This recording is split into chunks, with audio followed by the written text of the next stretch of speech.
Hey folks, what is going on? This is episode 728 of the First and Frame Rate Show. I am VF Baller. Over here we talk about Georgia Southern and Atlanta Falcons football.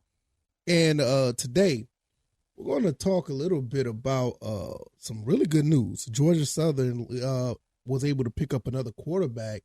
You know, Tyler Budge was the only one that was on the list that Georgia Southern recruited. But we ended up getting a Power 5 quarterback, a quarterback from Indiana. Dexter Williams II.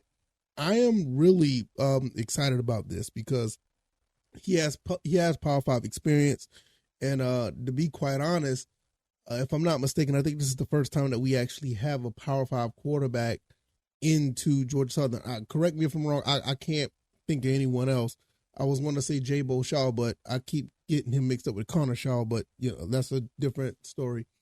But nevertheless, we got a pretty good prospect here. He has 3 years of eligibility, and this is good to see. This is really good to see. But I'm gonna give you my thoughts and opinions on this and the other quarterbacks that we have on the roster, because with this being with this happening and Dexter Williams II being an addition to the school, I'm not necessarily sure if this is something that's really to jump out at and say, okay, everything is good. We're going to look at the rest of the roster really quick as far as quarterback. So if this is your first time here, welcome. I could be found on YouTube and Rumble. I am also on Anchor, Spotify, Apple, and Google Podcasts. I also can be found on X at VF Baller. Over there, I talk about things that don't make it to the show. Also, the website is firstandframerates.com. If you want to support the show or help the show grow, CashApp and PayPal links are below. It would be really awesome if you would try to support in any way. Just it doesn't have to be monetary. Just supporting the show, listening, watching, and sharing is really, really cool. Now let's go ahead and get into this because Dexter Williams has a pretty good history as far as playing football.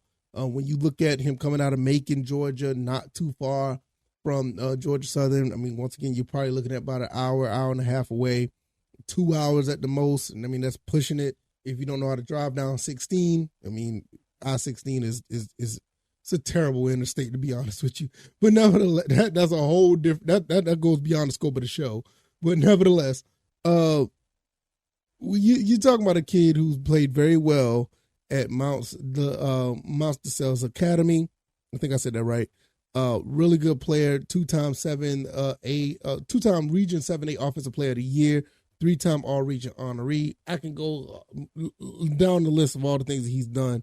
I mean, you're talking about, a guy who's completed, almost 63% of his passes, collected over 5,000 yards of total offense, and 61 total touchdowns. I mean, this is really, really, they're not, I think that was in his last 2 seasons at quarterback. So that's really cool. He was ranked number 21 as the number 21 dual threat quarterback nationally by 24/7 Sports.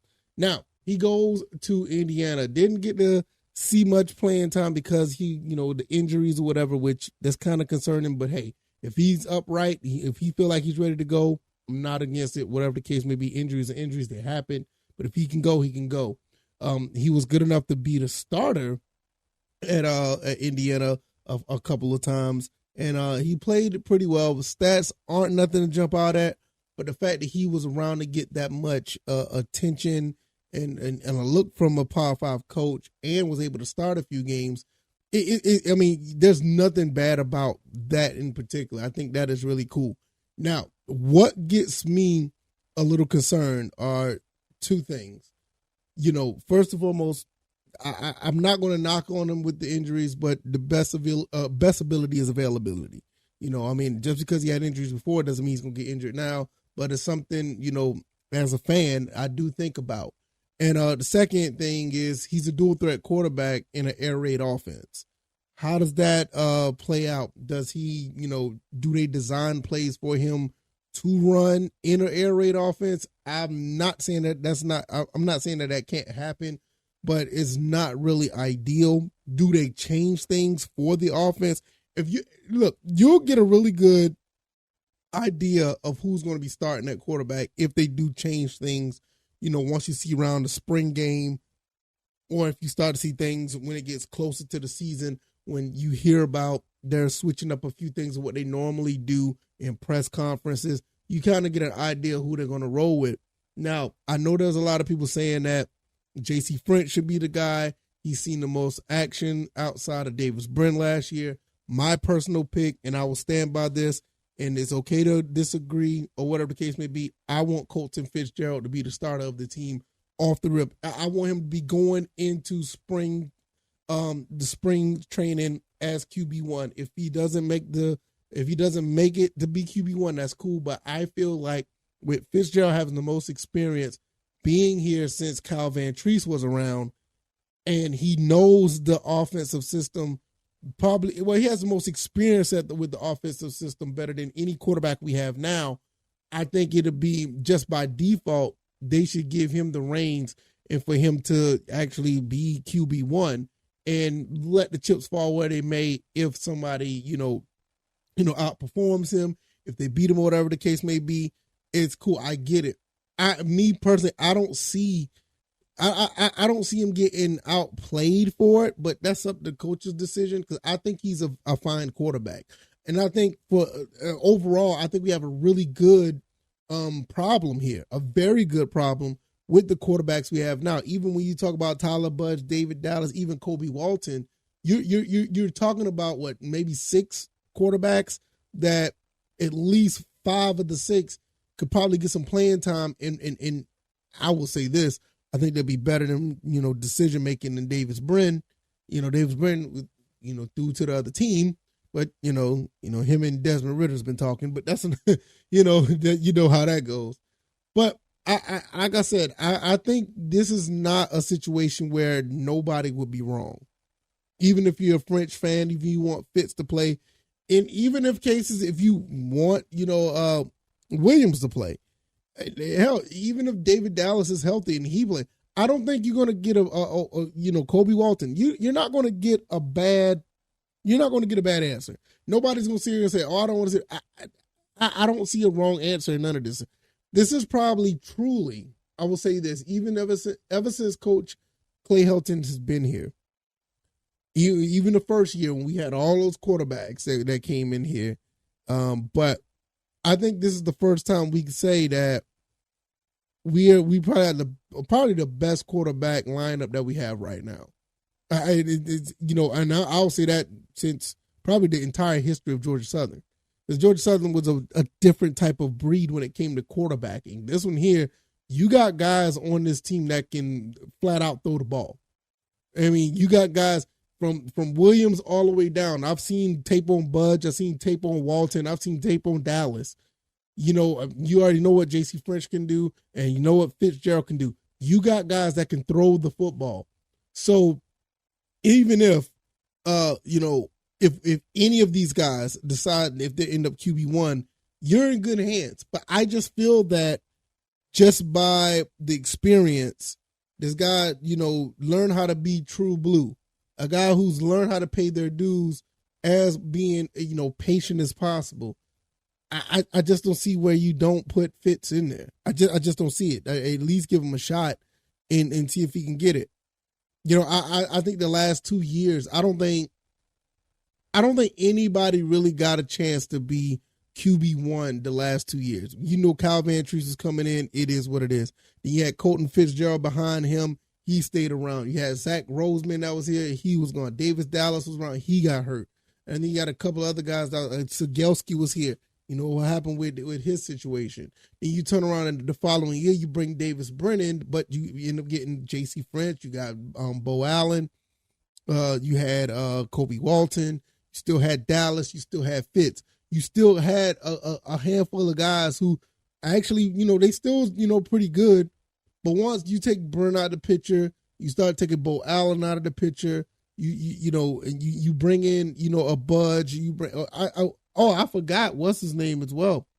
Pango. I think he was another guy from Augusta. I think he moved to wide receiver though. But like I said, you got all of these guys that are here, and I think this is the first year that everybody that's a quarterback right now everybody can actually sling the ball around and actually, be effective in this air raid offense. Even with Williams, he's not familiar with this offense as far as I see. Maybe I'm wrong, but he can get acclimated. He can use his instincts. He can move around a little bit. J.C. French is another one that can move around a little bit. I'm not too sure about Fitzgerald, but I know one thing. He's an accurate passer. I've seen him throw the ball a little bit. He does look good. So, and I think he's the one with the most experience in this offense. Obviously he don't have the more experience than Williams, but he has the most experience in this offense. I think going in is probably the fair shot for him to be QB1 and let the chips fall where they may. Before I get out of here, I will say this. One thing I do not like, though, if Coach Clay Helton do pick a QB1, he likes to stick with that person throughout the entire season. He did it with Kyle Van Treese. He did it with Davis Brin. I'm going to be honest with you. I don't know the whole reason behind that. Maybe the other guy's just not good enough. Even if that being said, I still think going into year 3 in this system, going into year 3, I think Colton Fitzgerald does have the experience to run this offense. So there's not really an excuse not to have, a one person just stick on under center the entire season when you got a guy who knows the offense. I mean, is it a problem? Do you guys think he's not retaining the offense? I think he is. I don't see what there's a reason why he's not, but hey, what do I know? I'm not down there. I'm just going by what I've seen and what I've heard. I mean, this kid has done everything correctly, and I don't see why he wouldn't be.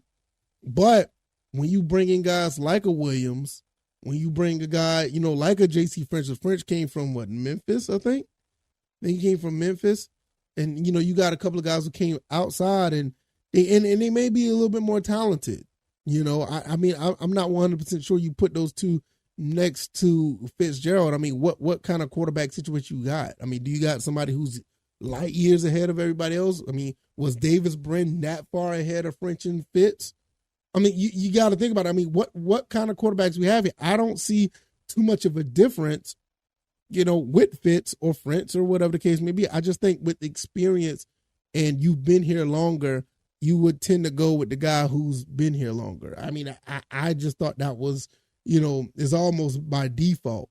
I mean, maybe it's something I don't know. And I'm okay to say that. But I just think logically, I think that would be the choice. But nevertheless, Dexter Williams from Indiana comes back home from Macon, Georgia, comes back home to play for the Georgia Southern Eagles. It's going to be really interesting to see how this quarterback situation plays out. I'm not against Williams playing. I think he's going to be just fine. You can't go wrong. But it's just the lack of experience. And I'm not necessarily going to use the injuries against him, but it's something to think about. But 3 years of eligibility. I mean, look, maybe he can take over this thing, and look, if he does and he does well, we all win. So I'm not against it either way. So I think it's a good look. So y'all guys let me know what you think in the comment section on the YouTubes or hit me up on X. Just let me know. So if you like this commentary, hit the like button, share this podcast, subscribe to the channel if you haven't already. Don't forget, if you're on Apple Podcasts, give me a 5-star rating, man. Let people know how things are going here. Share this podcast. We talk about Georgia Southern. We talk about Atlanta Falcons. And right now, we're like in the middle of the road of all of this. It's kind of crazy. With both teams 6-7 and the Falcons 6-8. I mean, it's like we can't get out of our own way just to stay 500, right? It's kind of crazy. I can be found on YouTube and Rumble, also on Anchor, Spotify, Apple, and Google Podcasts. I could also be found on X at VF Baller. The website is firstandfriendrates.com. And if you want to donate or support the show, CashApp and PayPal links are below. And I will see you guys on the next one. You guys take it easy, and y'all be blessed. Peace.